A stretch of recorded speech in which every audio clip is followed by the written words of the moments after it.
병원 블로그입니다. 그 특정 증상, 통증, 피부 트러블, 시력 저하 등을 검색 중인 잠재 환자나 병원을 내원하기 전 의심되는 질환과 치료 방법을 미리 탐색하시려는 분, 후기 치료 방법, 병원 신뢰도를 보고 비교 판단해서 실제 내원하시려는 분들이 타겟입니다. 50견이라면 천안 50견이라든가 천안 뭐 야간 어깨통은 아니에요. 예. 야간을 찾는다라는 거는 통증 때문에 찾기보다는 그 뒤에 뭐가 붙어야 돼. 병원이라든가, 뭐 정형외과, 야간 정형외과라든가, 뭐가 그렇게 가야 되고, 야간을 빼요. 그리고 천안을 빼고, 뭐 어깨통, 뭐 어깨통, 뭐 여러 가지 어깨통증 병원, 뭐 그런 식으로, 예, 그렇죠. 천안 어깨통증 병원, 이런 식으로 가야 돼요. 아니면 천안 어깨통증, 그리고 천안 오십견. 실제로, 이게 뭐 그렇게 될까 이렇게 생각하시잖아요. 근데 지역 플러스 오십견이 들어가서 환자가 확 증가한 경우가 있어서 이제 말씀을 드리는 거예요. 그래서 뭐 지역 플러스 통증, 예, 그렇게 들어가는 경우에도 유입이 꽤 됩니다. 그리고 또 주로 이제 수술이 필요한 경우 있잖아요. 허리 디스크라든가 목 디스크 이렇게 그 수술로 연결되는 질환 그게 있단 말이에요. 뭐 발목 인대라든가 뭐 이런 것들. 그런 경우에도 지역이 들어가게 되면 유입이 달라집니다. 예. 다음 블로그 역할 보겠습니다. 병원 같은 경우에 질환 정보를 쉽게 풀어주는 초진 상담 창구라고 보시면 돼요. 그래서 병원을 미리 경험해 볼 수 있는 최초 병원 경험 창구라고 볼 수 있고 병원에 대한 직접 홍보보다 이해와 공감, 안내 등 정보성 컨텐츠 중심이 돼야 됩니다. 물론 이제 광고성으로 할 수 있지만 그 병원이 올해 그 그 광고법이 강화되면서 광고 홍보를 할 경우에 심의를 받아야 돼요. 하지만 좀 재밌는 게 정보성 콘텐츠로 했다 하더라도 이 유입률과 전환율에 크게 차이가 없어요. 예. 키워드에는 별 차이가 없거든요. 그다음 유사 증상을 가진 환자가 이 병원이면 믿을 수 있겠다라는 느낌을 주는 브랜딩 채널이 반드시 필요합니다. 병원 같은 경우에. 그 지역 플러스 50개는 블로그 영역이 없고 웹페이지만 그 말씀을 드렸었는데 조회수가 낮다라는 게 의미를 판단하진 않아요. 특히 병원 같은 경우에는. 조회수가 낮다는 게 생각을 해봅시다. 천안 50견을 검색하는 사람은 천안에 살아야 되고 50견이 있는 사람이어야 돼요. 그러면은 이거를 검색한 사람은 그 증상을 앓고 있을 가능성이 높지 않겠어요? 그러면은 전환이 높아져요. 우리가 블로그를 운영을 할때 조회수에 대해서 이제 물론 조회수도 중요하죠. 하지만 이 조회수가 전환으로 이어지는 유의미한 조회수여야 된다라고 이제 우선 생각해 주시면 좋을 것 같아요. 그죠? 그래서 어, 예. 만약에 그게 만약 천안 50견, 그러니까 두 가지 경우에 천안 50견이 했는데 그 글이 없다. 그럼 그 글을 한 번도 작성한 병원이 없거나 두 번째는 네이버에서 그 키워드에 대해서 차단을 하고 있거나 둘 중에 하나예요. 근데 만약에 그 최신 수도로 보고 작업한 뭐 1050견을 하고 있는데 상위 노출이 안 됐다. 뭐 그게 안 나왔다. 그러면은 네이버에서 그 키워드가 노출되기 위한 다른 조건을 주고 있다라고 보시면 돼요. 하지만 그게 한 번도 작업을 하지 않은 병은 없을 거라고 저는 생각이 돼요. 예. 그래서 그게 인기 글로 나오려 그러면은 그 조건을 좀 맞춰줘야 되겠죠. 그 인기 글로 안 나오는 이유는 뭐 여러 가지가 있겠지만 그 블로그의 어떤 뭐 지수가 좀 낮다라든가 아니면 뭐 이제 약간 그 어뷰징이 들어가야 된다라든가 이제 그런 조건들이 있을 거예요. 그게 들어가면 이제 인기 글로 나오게 됩니다. 아니면은 그 키워드 자체 내에서 어떤 제재를 하고 있다라든가 그런 경우들이 있어요. 그래서 병원 같은 경우에는 우리가 증상과, 네, 증상과 질환에 대해서 앓고 있는 사람, 혹은 그거를 앓고 있는 사람들의 가족, 지인이 검색할 확률이 굉장히 높습니다. 아니면은 옆집 병원장, 뭐 이렇게 되겠죠. 마케팅 업체. 그렇기 때문에 이 질환과 증상을 앓고 있는 사람이 그 지역에 그렇게 많지는 않아요. 그죠? 그렇다 보니까 이게 조회수가 낮다라는 거는 의미가 없다라는 거하고는 맞지 않습니다. 조회수가 낮지만 그만큼 이 사람이 실제적으로 알아서 들어오는 사람이 많기 때문에 오히려 그게 전환이 높을 수가 있어요. 아까 얘기를 했듯이 100명의, 100개의 조회수가 있는데 그 전환이 10개냐, 10개의 조회수가 있는데 10개냐. 그럼 10개의 조회수가 있지만 이게 참 별로 의미가 없어 보이잖아요. 그러면 10명이 한다 그러면 이 100개가 들어온 전환이랑 똑같아요. 그러면 이게 더 유의미한 거예요. 그렇게 보시면 돼요. 병원 같은 경우에는. 그리고 이제 다음으로 넘어가겠습니다. 고객 유입 방식은 검색, 증상 기반의 검색, 뭐 허리 통증 원인, 어깨 뻐근함, 그리고 지역을 기반으로 하는 검색, 치료 후기, 검사 방법, 시술 비교, 회복 기간 등 구체적 정보의 반응 및 전환이 높습니다.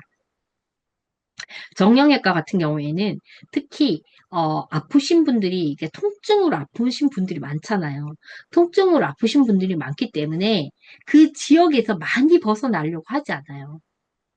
예. 그래서 지역 키워드를 좀 위주로 그 공략해 보시길 이제 권해드려요. 네, 거기에서 어떤 정형외까지만 뭐 어떤 방식으로 뭐 수술을 지향을 하는지 비수술을 지향하는지 뭐 그런 것들도 좀 있겠지만 또 그리고 그 병원에 그 병원명을 넣어서 포스팅도 좀 진행을 하시기 바랍니다. 왜냐하면 그 지역이기 때문에 그 병원의 명을 직접적으로 넣어서 검색하는 경우도 많거든요. 자, 병원 블로그 준비 사항입니다. 의료인 및 의료인이 위탁 환자 블로그를 운영 가능하고 의료 광고법에 대해서 숙지를 해야 됩니다. 모든 컨텐츠는 정보 제공을 중심으로 구성되어 있고 의료 광고 적용 시 뭐 병원에 대한 상담 유도, 내원 유도 등 의료 광고 심의를 거치셔야 되고요. 질환 증상 자가 진단에 대해서 숙지를 하시고 자주 묻는 질문, 환자 후기, 치료 전후 등을 통한 흐름을 파악해야 됩니다. 실제 검사 장비에 대한 설명, 치료 방법 파악, 진료과별 증상 키워드, 치료법, 비수술, 시술 비교, 회복 가이드와 시술 전 주의사항 숙지 되겠죠. 병원 블로그가 참 공부할 게 많아요. 어, 이제 우리가 많이 모든 병을 다 앓거나 모든 과를 다 가지 않기 때문에 이거를 하게 되면 그 질환이나 증상이나 이런 거에 대해서 공부를 해야 되고 또 하나는 이게 생명과 직결되는 문제잖아요. 생명과 직결되기 때문에 표현도 굉장히 조심해야 되고, 그리고 시술에 대한 정보도 정확해야 돼요. 굉장히 객관적이어야 됩니다. 그래서 병원 블로그가 까다롭죠. 그리고 마케팅하기도 힘들다라고 얘기를 하는데, 그만큼 우리가 대행을 해보면 병원 블로그는 다른 블로그와 달리 대행 자금료가 높아요. 그래서 그래요. 컨텐츠, 표현, 그리고 이게 뭐 여러 가지 등이 있겠지만, 그래서 의료법도 이제 좀 이렇게 생명과 직결된 부분이 있기 때문에 반드시 좀 지켜줘야 되는 부분이고. 그렇기 때문에 증상이나 질환, 치료 방법, 이런 거에 대한 그 정보성을 해서도 충분히 이제 유입이 되기도 하죠. 자, 브랜드 블로그 운영법입니다. 증상을 중심으로 한 컨텐츠가 진행되죠. 불안해하는 독자와 공감해 줄 수 있는 주제가 필요합니다. 뭐 아침마다 허리 통증, 뭐 디스크일까요? 같은 거. 그리고 질환 정보, 증상별 처리, 자주 묻는 질문, 검사 치료 흐름, 회복 이야기, 후기 기반의 Q&A 같은 걸 준비를 하고 제목은 질문형 플러스 증상 중심으로 이제 설정을 합니다. 본문 구성은 증상에 대한 공감 확보, 그다음에 증상을 통한 가능한 질환, 그리고 검사법, 치료 방향, 회복 가이드 또는 유사 사례 또는 관리법 요렇게 이제 주로 이제 구성이 되죠. 흐름이. 그다음 키워드는 증상 플러스 원인, 질환명 플러스 치료법, 지역 플러스 진료과, 지역 플러스 시술명으로 들어갑니다. 그 하나 더 팁을 드리자면 예를 들어서 허리가 아프잖아요. 그러면 허리 디스크의 시술 방법이 여러 가지가 있단 말이에요. 그 중에 하나가 이제 신경 차단술 같은 것들이 있는데 놀랍게도 뭐 지역명이 만약에 뭐 이제 뭐 화성이다. 화성 신경 차단술 검색률이 높고 전환이 높아요. 왜? 내가 병원을 갔더니 병원에 근데 그걸 검색하는 사람은 이미 자기에 대해서 진단을 받고 이제 그러니까 치료 방법에 대해서 솔루션을 받은 사람이에요. 근데 이분한테는 더 그 다음에 필요한 게 뭐냐면 비용과 가격이란 말이에요. 그래서 그걸 검색합니다. 화성에 신경 차단술을 하는 병원 어디 있을까? 전화도 와요. 예. 그렇게 한 것 같은 경우에는 전환율이 굉장히 높아요. 우리가 그게 무슨 그게 있을까 이렇게 생각하지만 환자 입장에서는 그렇지 않다라는 거. 그다음 치료 후기와 자가진단 컨텐츠는 체류 시간과 전환율을 높이나 현재 치료 후기를 사용하는 것이 원활하지 않게 홈페이지를 통한 유도가 필요합니다. 글쓰기 팁입니다. 홍보보다는 진료실 밖에 1차 병원 참고가 되어야 됩니다. 전문 용어보다는 독자 스스로 증상을 이해하게 도와야 되고요. 치료 안내보다 증상 이해와 검사 안내가 위주로 구성이 됩니다. 후기 대신 검사 과정 소개나 환자들이 자주 묻는 질문 컨텐츠로 활용하도록 하고 진료실 안에서 들을 법한 설명글로 풀어서 신뢰도를 상승시킵니다. 자, 주의사항이죠. 100% 완치, 완벽하게 해결, 효과 보장 등 치료 확정 금지 표현입니다. 최고병원, 베스트 닥터, 인생병원 등 주관적 극찬도 금지고요.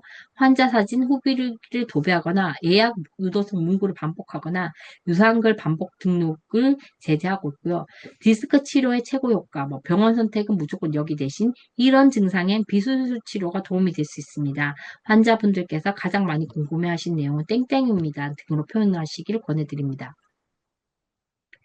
이 병원 블로그를 하게 되면 컨텐츠를 많이 이제 공부를 해야 되는데 실제적으로 컨텐츠를 공부할 시간이 없어요.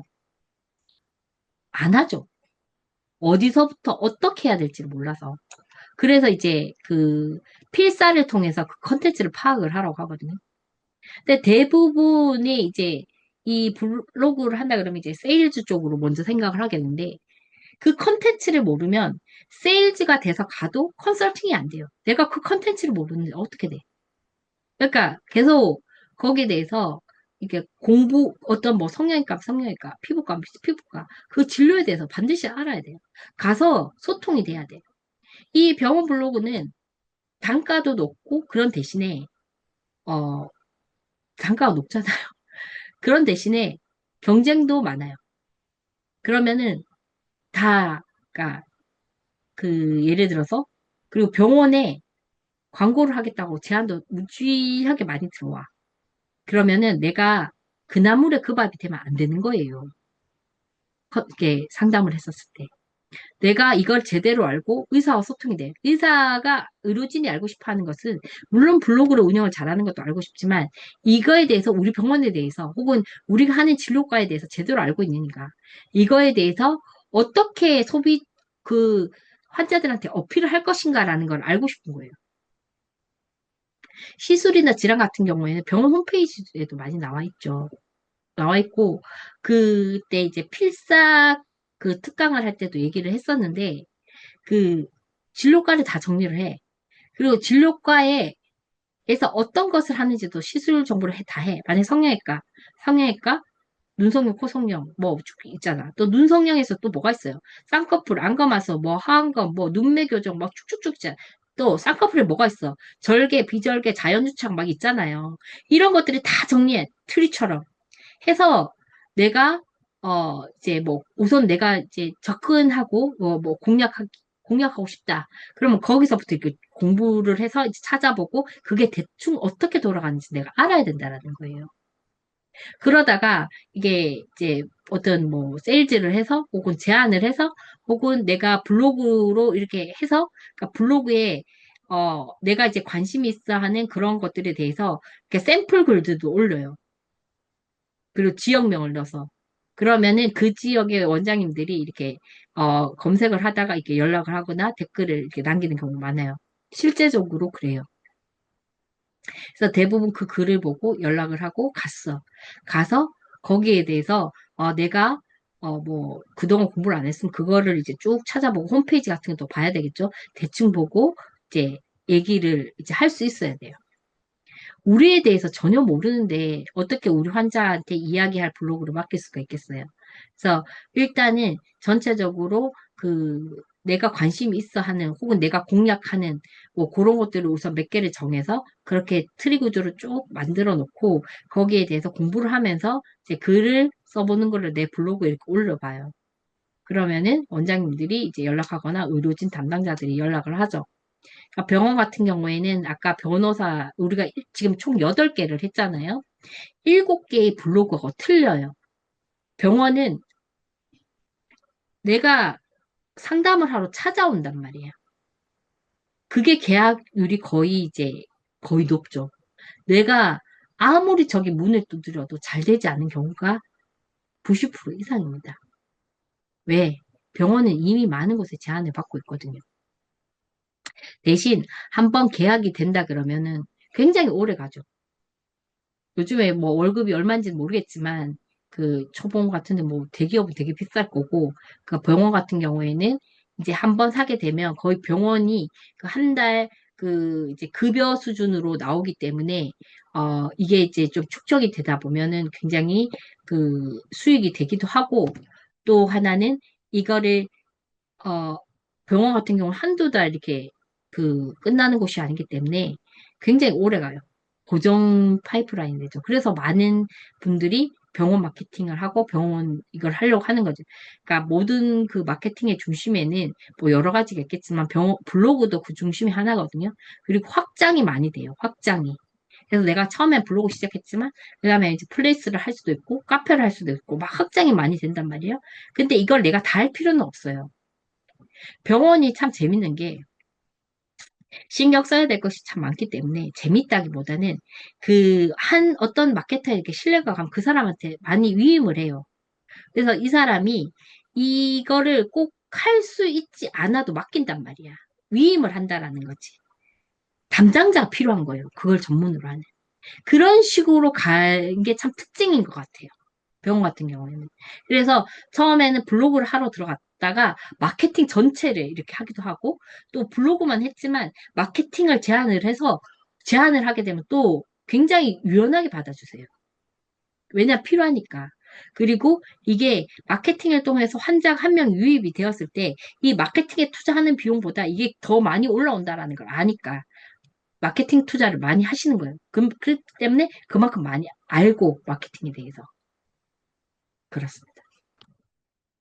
그래서 병원 블로그 도입, 뭐 우리가 이제 의료광고법에 이제 이런 제재가 있으면서, 이게 사실 이게 글을 쓰면서 서두가 굉장히 중요하잖아요. 그래서 도입을 어떻게 시작해야 되는지에 대한 고민은 항상 있는 것 같아요. 저도 아직까지 글을 쓰면서 그런 고민을 해요. 그래서 한 10가지 정도로 이제 해봤습니다. 질문형, 스토리형, 증상형, 비교형, 공감형, 의학형, 자주 묻는형, 루틴형, 계절형, 자가진단형 같은 게 있는데 질문형은 중상공감, 아침마다 허리가 뻐근한데 왜 이럴까, 이런 걸까요? 같이 질문으로 시작하는 거. 스토리형, 실제 사례 기반을 도입해서 땡땡님은 처음엔 단순한 필요라고 생각하셨습니다. 네, 뭐 요즘에는 이렇게 쓰기보다는 약간 이렇게 써야 되겠죠. 30대 후반에 뭐 직장인분은 처음에 이거는 단순한 필요라고 생각을 했습니다. 이렇게 해야 되겠죠. 땡땡님보다는. 그 다음, 증상형은 자가진단 자극, 뭐 계단을 오르내릴 때 무릎이 욱신거리시나요? 같은 것들.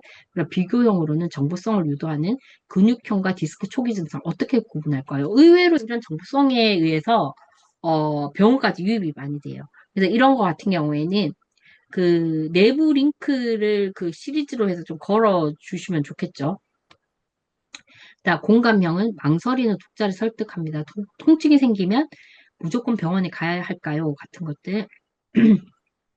그다음 의학형 전문성 기반을 설명하고 척추 주변 근육의 긴장이 통증 원인일 수 있습니다.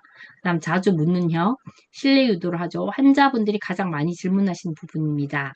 그리고 루틴형 흐름 소개형 이고 통증 발생부터 검사까지 이렇게 진행됩니다. 라고 이제 전체적인 걸 이제 하는 건데 이것도 증상과 질환 그리고 그 앞에 제목을 어떻게 달아야 될지 그런 것들에 대해서 또 달라지고 이 키워드에 따라서 이 사람이 초진을 공략하는 키워드인가 재진이라는 거는 다른 병원에 갔다가 온 사람들을 공략하는 건가 그런 것들도 좀 정해서 한다라면 더 좋겠죠.